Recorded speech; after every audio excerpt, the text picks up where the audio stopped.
حامد ومصلي أما بعد أشهد أن لا إله إلا الله وحده لا شريك له وأشهد أن محمدا عبده ورسوله. أعوذ بالله السميع العليم من الشيطان الرجيم. بسم الله الرحمن الرحيم. واعلموا أنما غنمتم من شيء فأن لله خمسه وللرسول ولذي القربى واليتامى والمساكين وابن السبيل. معزز و مکرم حاضرین، آپ کے سامنے چند باتیں 10ویں پارے کی پیش کی جا رہی ہے۔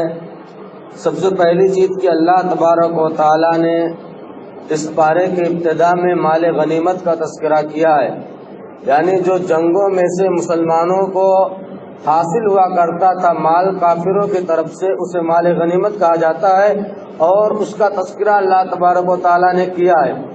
اس کے بعد اللہ تبارک و تعالی نے واقعہ بدر کو ذکر کیا ہے، یعنی نبی کریم صلی اللہ علیہ وسلم اپنے اصحاب کے ساتھ ایک چھوٹی تعداد 313 کی تعداد میں جا کر کفار سے میدان بدر میں 1000 کی تعداد جن کی تھی ان سے مقابلہ کرنے کا تذکرہ اللہ تبارک و تعالی نے کیا ہے کہ 313 ہو کر وہ لوگ مسلمان لوگ کافروں کے اوپر غالب آ گئے۔ وہاں پر اللہ تبارک و تعالی نے 2 چیزوں کا تذکرہ کیا ہے۔ ایک یہ کہ اللہ تبارک و تعالی نے مسلمان 313 لوگ تھے، وہ لوگ خوف میں آ گئے تھے کہ ہم اتنی بڑی تعداد سے کیسے لڑیں گے، نہ کہ ہمارے پاس جنگی سامان ہے۔ اللہ تبارک و تعالی نے میدان جنگ میں پہنچنے کے بعد ان کی تعداد یعنی کافروں کی تعداد کو نبی کریم صلی اللہ علیہ وسلم کے اصحاب کے آنکھوں میں کم کر کے دکھا دیا کہ ان کی تعداد کم ہے۔ اسی طریقے سے کافروں کے درمیان اور کافروں کے جو ہے آنکھوں میں اس چیز کا یہ چیز ڈال دی کہ مسلمانوں کی تعداد کم ہے۔ دونوں طرف یہ بات ڈال دی گئی کہ دونوں کی تعداد کم ہے۔ اب مسلمان یہ سمجھتے تھے کہ ہم کافروں پر غلبہ پا جائیں گے، کافر سمجھتے تھے کہ ہم تھوڑے مسلمانوں کو چٹکی میں ختم کر دیں گے۔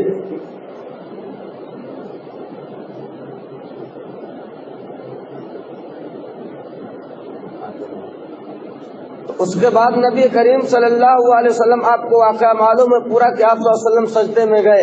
سجدے میں جانے کے بعد کہا اللہ تبارک و تعالیٰ اگر آج یہ چھوٹی سی جماعت ہلاک ہو گئی تو اس کائنات میں تیری عبادت پھر نہیں ہونے والی ہے۔ اس کے بعد نبی کریم صلی اللہ علیہ وسلم کو بشارت دی گئی، اور اس کے بعد اللہ تبارک و تعالیٰ نے مسلمانوں کے آنکھوں میں کافروں کی تعداد تو کم تو دکھلائی تھی، لیکن انہیں اس طرح دکھلایا تھا کہ یہ ان پر بھاری ہو جائیں گے اور ان کی برابری کر لے جائیں گے، برابر ہو جائیں گے۔ اس کے بعد مسلمانوں کے بعد اللہ تبارک و تعالیٰ نے جب مسلمانوں اور کافروں کی مدبیر ہوئی، اس درمیان کافروں میں ایک آدمی تھا جس کا نام سراقہ بن مالک الکنانی ہے، جو کافروں کے طرف سے لڑنے کے لیے آیا تھا۔ وہ کوئی آدمی نہیں تھا بلکہ وہ ابلیس تھا۔ ابلیس کافروں کے درمیان آیا تھا اور کہہ رہا تھا، کیا کہہ رہا تھا کہ وَإِذْ زَيَّنَ لَهُمُ الشَّيْطَانُ أَعْمَالَهُمْ وَقَالَ لَا غَالِبَ لَكُمُ الْيَوْمَ مِنَ النَّاسِ وَإِنِّي جَارٌ لَكُمْ فَلَمَّا تَرَاءَتِ الْفِئَتَانِ نَكَصَ عَلَىٰ عَقِبَيْهِ وَقَالَ إِنِّي بَرِيءٌ مِّنكَ إِنِّي أَرَىٰ مَا لَا تَرَوْنَ إِنِّي أَخَافُ اللَّهَ وَاللَّهُ شَدِيدُ الْعِقَابِ، کہ اس نے کافروں میں ابلیس لعین ہے۔ حضرت ابن عباس کہتے ہیں کہ ابلیس تھا جو سراقہ بن نوفل الکنانی کی شکل میں کافروں کے درمیان موجود تھا، اور وہ کہہ رہا تھا کہ آج کے دن تم غلبہ پا کر ہی رہو گے اور تمہیں کوئی ہرا نہیں سکتا ہے۔ لیکن جب اس نے یہ دیکھا کہ اللہ تبارک و تعالی مسلمانوں کی مدد کے لیے فرشتوں کو میدان بدر میں اتار رہا ہے، تو وہ کیا ہوا، وہ اپنی ایڑی کے بل پلٹنے لگا اور کہنے لگا انی ارا ما لا ترون انی اخاف اللہ، میں وہ چیزیں دیکھ رہا ہوں جو تم نہیں دیکھتے ہو، اور میں اب اللہ تبارک و تعالیٰ سے ڈرنے والا ہوں۔ اور وہ پیچھے کی طرف بھاگ گیا اور اللہ کے دردناک عذاب کا خوف دلاتے ہوئے وہ خود بھاگ گیا۔ اس کے بعد اللہ تبارک و تعالیٰ نے مسلمانوں سے جنگ لڑنے کافی مسلمانوں کو اللہ تبارک و تعالیٰ نے اس جنگ میں فتح عطا فرمائی۔ اس کے بعد اللہ تبارک و تعالیٰ نے عروج و زوال کا قانون بتلایا۔ بتایا ہے کہ اگر انسان ہم اور آپ عروج چاہتے ہیں تو کیا کرنا پڑے گا، اگر زوال چاہتے ہیں تو کون سے وہ نقصانات اور کون سے اسباب ہیں جن کو اپنانے سے ایک قوم نیچے کی طرف چلی جاتی ہے زوال کی طرف، اور جسے اپنانے کے بعد وہ اوپر کی طرف چلی جاتی ہے۔ اللہ تبارک و تعالیٰ نے فرمایا ذالک بأن اللہ لم یکن مغیرا نعمتا انعم علی قوم حتی یغیروا ما بانفسهم، کہ اللہ تبارک و تعالیٰ جب کسی قوم کے اوپر نعمتوں کو دیتا ہے تو اس قوم پر نعمتوں کو اللہ تبارک و تعالیٰ اس وقت تک رکھتا ہے جب تک کہ یہ نعمتوں کو خود بدلنے کی کوشش نہ کریں۔ یعنی اللہ تبارک و تعالیٰ نے کسی قوم کے اوپر انعام کیا ہے، کسی قوم کو خوشحال رکھا ہے، اب اگر یہ اللہ تبارک و تعالیٰ کی نافرمانی نہ کرے، گناہ نہ کرے، تو اللہ ان کو ہمیشہ ان کی اسی حالت میں رکھے گا۔ اگر یہ نافرمانی اور گناہ کریں گے تو اللہ تبارک و تعالیٰ ان کی حالت کو بدل دے گا، چینج کر دے گا۔ اس کے بعد اللہ تبارک و تعالیٰ نے جنگ کا تذکرہ فرمایا کہ جنگ کتنے بیس پر ہوگی۔ ایک جو ہے لوگ جہاد جہاد چلاتے رہتے ہیں تو اس کا اللہ تبارک و تعالیٰ نے تذکرہ کیا ہے کہ آدمی ایک مسلمان دوسرے سے جنگ کب کرے گا، تین اسباب ہے، تین جگہوں پر اسے جنگ کرنے کی شریعت نے اجازت دی ہے۔ وَقَاتِلُوا فِي سَبِيلِ اللَّهِ الَّذِينَ يُقَاتِلُونَكُمْ وَلَا تَعْتَدُوا إِنَّ اللَّهَ لَا يُحِبُّ الْمُعْتَدِينَ۔ سورہ بقرہ 190 نمبر کی آیت اللہ نے فرمایا کہ تم اللہ کے راستے میں جہاد کرتے رہو، قتل کرتے رہو جب تک کہ وہ لوگ تم سے لڑیں۔ یعنی اگر کافر تم سے لڑتا ہے تو تمہیں پہل نہیں کرنی ہے، پہل انہیں کرنی۔ اگر کافر تم سے لڑتا ہے تب تم ان سے لڑو، اور یاد رکھو کہ تم ان کے اوپر ظلم و زیادتی نہ کر بیٹھو۔ اسی طرح دوسری چیز یہ ہے کہ اگر ظلم و زیادتی ہو رہی ہے تب لڑائی کی جائے گی، ظلم و زیادتی نہیں ہو رہی لڑائی نہیں کی جائے گی۔ اسی طریقے سے دعوت و تبلیغ کے راستے میں اگر رکاوٹ ہے تو وہاں پر جہاد کی جائے گی، اور جہاد صرف جنگ سے لڑائی کرنا نام نہیں ہے جو ہے کہ تلوار سے لڑائی کیا جائے۔ انسان پہلے اپنے نفس سے جہاد کرے، اپنی اولاد سے جہاد کرے، اپنے اموال میں جہاد کرے، جاہدوا بانفسکم واموالکم، انسان اپنے نفس سے جہاد کرے، اپنے نفس کو غیر اللہ کے عبادت سے، گناہوں سے بچا کر اللہ تبارک و تعالیٰ کے نیک کاموں کی طرف کرنے پر راغب کر لے جائے۔ یہ انسان کے لیے سب سے بڑا جہاد ہے، اور وہ جہاد جو کافروں سے لڑی جاتی ہے اس کا یہاں پر تذکرہ نہیں ہے، بلکہ یہ کہ وہ باقاعدہ مسلم امیر کے تحت لی جائے گی، نہ کہ آدمی جہاں چاہے جہاد کا نام لے کر لوگوں پر بم سفوٹ کر دے، لوگوں لاکھوں کروڑوں لوگوں کو ختم کر دے۔ اس کا نام جہاد نہیں ہے۔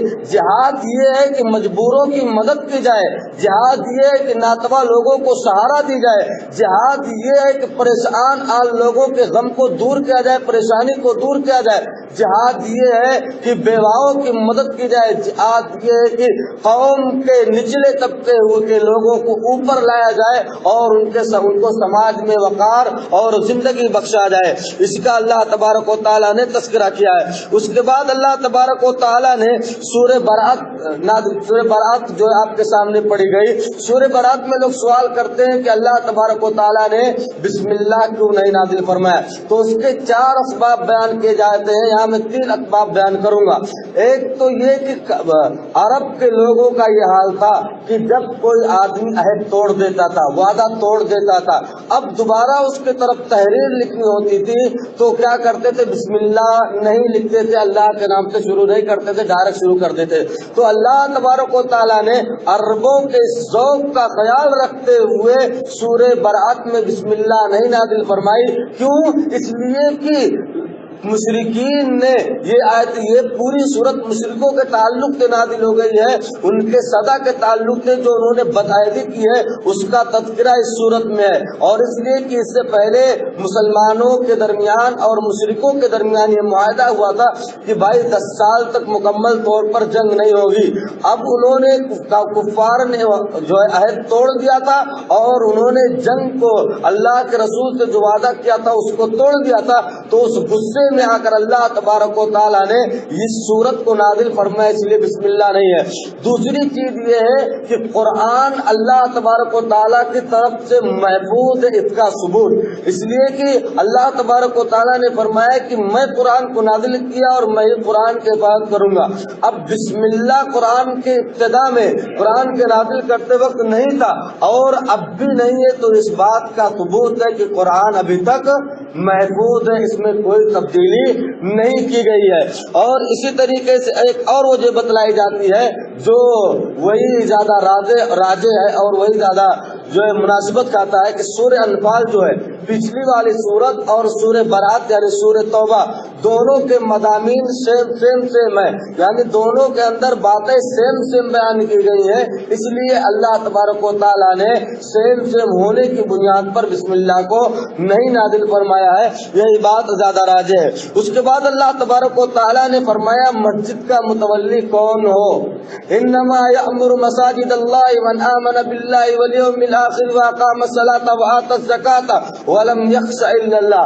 مسجد کے متولی کے لیے 3 صفتیں ہونی چاہیے، چوتھی صفت تو لازمی ہے، اس کے بعد 3 صفتیں ہونی چاہیے۔ اگر کوئی انسان مسجد کا ذمہ دار بنتا ہے تو اس کے اندر یہ 4 صفتیں ہونی چاہیے۔ نمبر 1 کہ وہ اللہ اور رسول اور آخرت کے دن پر ایمان لاتا ہو، یعنی وہ کہ یہ مسلمان ہو، مسجد کے اندر غیر مسلم کا پیسہ نہیں چل سکتا ہے، مسجد کے اندر زکوٰۃ کا پیسہ نہیں چل سکتا ہے، مسجد کا متولی مسلمان ہونا چاہیے۔ اور اسی سے نقطہ یہ نکالا گیا ہے، علماء نے نکالا ہے کہ مسجد کا متولی جب مسلمان ہونا چاہیے، اب مسجد کو کوئی غیر بنائے تو اس کا استعمال مسلمان نہیں کر سکتے کیونکہ یہ ان کے لیے درست ہی نہیں ہے۔ دوسری چیز یہ ہے کہ وہ نماز کو ادا کرنے والا ہو، اگر نماز کی پابندی کرتا ہے تو متولی کا حق رکھتا ہے۔ اور اسی طریقے سے تیسری چیز ہے کہ زکوٰۃ کو ادا کرتا ہو، یہ 2 صفتیں ہوئی، اور اللہ کا خوف رکھتا ہو، اللہ کی خشیت رکھتا ہو، یعنی اس کے ہر اعمال کے اندر اللہ تبارک و تعالیٰ کا ڈر موجود ہو۔ اگر یہ 3 چیزیں آخر کی موجود ہے ایمان کے ساتھ، تب کوئی انسان مسجد کا متولی بن سکتا ہے، نہیں تو نہیں بن سکتا ہے۔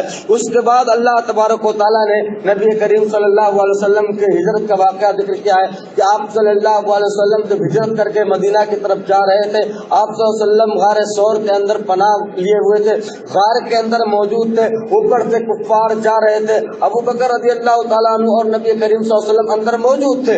ابو بکر رضی اللہ تعالیٰ عنہ نے نبی صلی اللہ علیہ وسلم سے کہا، اللہ کے رسول صلی اللہ علیہ وسلم اگر یہ کفار ذرا سے بھی نیچے اگر دیکھ لیں تو ہمیں اور آپ کو دیکھ لیں گے، پھر ہمیں اور آپ کو چھوڑیں گے نہیں۔ تو اللہ کے نبی صلی اللہ علیہ وسلم نے فرمایا تھا، لا تحزن ان اللہ معنا وقالوا حسبنا اللہ ونعم الوکیل۔ دوسری جگہ پر فرمایا گیا کہ دیکھو اے ابو بکر تم خوف مت کھاؤ، بے شک ہمارے ساتھ اللہ تبارک و تعالیٰ۔ تم اس شخص کے ان لوگوں کے بارے میں کیا کہتے ہو، ان 2 آدمیوں کے بارے میں کیا کہتے ہو جن کا تیسرا اللہ ہے؟ تو یہاں پر نبی کریم صلی اللہ علیہ وسلم کی ہجرت کا تذکرہ کیا گیا ہے اور اس کو اللہ تبارک و تعالیٰ نے یہاں فرما دیا کہ جب 2 غار والے اندر موجود تھے تو ان کے ساتھ ان کا رب ان کے ساتھ اور ان کی مدد کر رہا تھا، اس لیے کافر نہ نیچے دیکھے اور نہ ہی ان کی طرف دیکھ پائے اور ویسے ہی چلے گئے۔ نبی کریم صلی اللہ علیہ وسلم نے ہجرت کر لی۔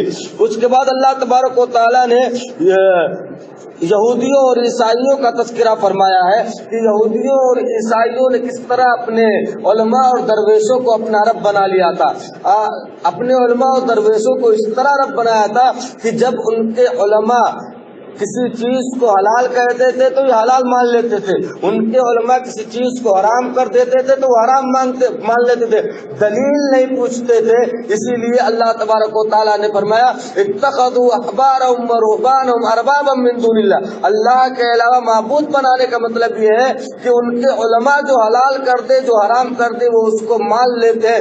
جس طرح امت کے اندر امت محمدیہ کے اندر ایک فرقہ پایا جاتا ہے جو اپنے علماء کی باتوں کو بلا چوچرا تسلیم کر لیتا ہے، ان سے دلیل مانگنا گستاخی سمجھتا ہے، یہ اسی طرح رب معبود بنانا ہوا جس طرح یہود و نصارہ نے اپنے علماء کو معبود بنا لیا کہ مولوی صاحب جو کہتے وہی صحیح ہے، اب اس کے علاوہ ہم نہ ان سے دلیل مانگیں گے نہ ان سے سوال کریں گے، ان کے سوال کریں گے تو بے ادبی ہو جائے گی، دلیل مانگیں گے تو بے ادبی ہو جائے گی۔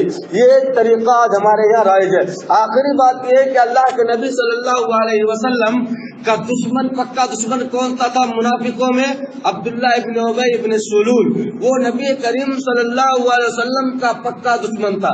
کیوں؟ اس لیے کہ وہ نبی صلی اللہ علیہ وسلم کا دشمن اس لیے بنا کہ آپ کے مدینہ آنے سے پہلے مدینہ کا سردار اسے بنایا جانے والا تھا، عبداللہ ابن ابی ابن سلول کو۔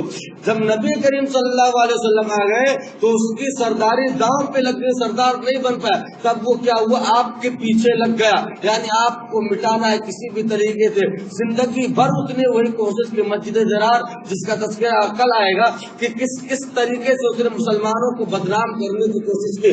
اس کے بعد اللہ تب جب یہ انسان مر گیا تو اس کے بیٹے یعنی عبداللہ ابن ابی بن سلول کے بیٹے عبداللہ جو پکے اور سچے مسلمان تھے نبی کریم صلی اللہ علیہ وسلم کے پاس آئے، کہا اللہ کے رسول صلی اللہ علیہ وسلم میں جانتا ہوں میرا باپ بہت بڑا ظالم اور گنہگار تھا، ایک کام کیجئے آپ اپنے قمیص کو دے دیجئے، اب میرے باپ کو ہو سکتا ہے اللہ اس کی وجہ سے عذاب کو ہلکا کر دے۔ اور آپ نے اپنی قمیص کو اتار کے دے دی۔ اس کے بعد جب اتار کے دے دی اس کے بعد آپ صلی اللہ علیہ وسلم اس کی نماز جنازہ پڑھانے کے لیے گئے۔ آج ہم اور آپ لوگ معلوم ہوتا کیا ہوتا ہے، تھوڑی سی دشمنی ہو جاتی ہے، نہ کھائیں گے نہ پیئیں گے نہ تیرے جنازے میں جائیں گے نہ تیری مٹی میں آئیں گے۔ آج ہمارا اور آپ کا رویہ یہ ہے۔ آپ کو معلوم ہے نبی کریم صلی اللہ علیہ وسلم کا سخت دشمن ہے جو اگر موقع پاتا تو آپ کی گردن کو مار دیتا، موقع پاتا تو آپ کو دنیا سے نصف نابود کر دیتا۔ آپ صلی اللہ علیہ وسلم اس کو اپنی قمیص دے رہے ہیں اور اس کے بعد جا کے اس کی نماز جنازہ پڑھا رہے ہیں۔ حضرت عمر نے پیچھے سے آپ کے کپڑے کو کھینچ لیا، اللہ کے رسول کیا کر رہے ہیں؟ آپ جو ہے منافق کے نماز جنازہ پڑھا رہے ہیں۔ اللہ کے نبی صلی اللہ علیہ وسلم نے کہا کہ اے عمر، اللہ تبارک و تعالیٰ اگر مجھ سے کہہ دے کہ 70 مرتبہ کے بعد اگر 71 مرتبہ میں اس کی مغفرت کروں گا تو میں اس کی 70 اور 71 مرتبہ نماز جنازہ پڑھاؤں گا تاکہ اس کی مغفرت ہو جائے۔ یہ اس طرح اپنے دشمنوں کے ساتھ نبی کریم صلی اللہ علیہ وسلم کا رویہ تھا۔ ہم اپنوں کے ساتھ کتنا غلط رویہ کرتے ہیں کہ ہم اور آپ تھوڑی سی بات پر، تھوڑی سی دشمنی پر، تھوڑی سی تو میں ہو گئی، زندگی بھر نہ تو کلام کرنا، نہ تو کھانے میں جانا، نہ تو شادی میں جانا، نہ تو اس کی موت اور مٹی میں جانا۔ ہمارے اور آپ کے لیے یہاں پر سبق کا عبرت ہے کہ ہم اپنے دشمنوں کے ساتھ کس طرح رہیں۔ اللہ تبارک و تعالیٰ سے دعا ہے کہ اللہ تو ہمیں کہنے اور فرمائے آمین۔ وآخر دعوانا الحمدللہ۔